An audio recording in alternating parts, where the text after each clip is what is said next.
on 3. juuni. Täna öösel oli viimane öökülm loodetavasti sel kevadel. Kartul juba õitseb ja paras on aeg istutada ümber suurenemised taimi. Hommikul ma istutasin oma artišokitaimed. Järgi ootavad diakoonid ja pähklid.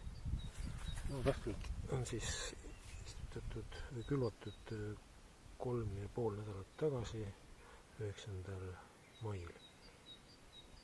Ja panin siia potsikusse maha 22 pähklit ja praeguseks on idanenud 12. See tähendab, et idanevusprotsent on olnud suurem kui 50%, mis poest ostetud pähklite kohta on päris hea. Mille poolest see potsik hea on, näed, pool läbipaistvast potsikus on ilusti näha, et juured ulatuvad ilusti põhja. Et taimidel hakkab potis kitsaks jääma, paras aeg ümber istutada.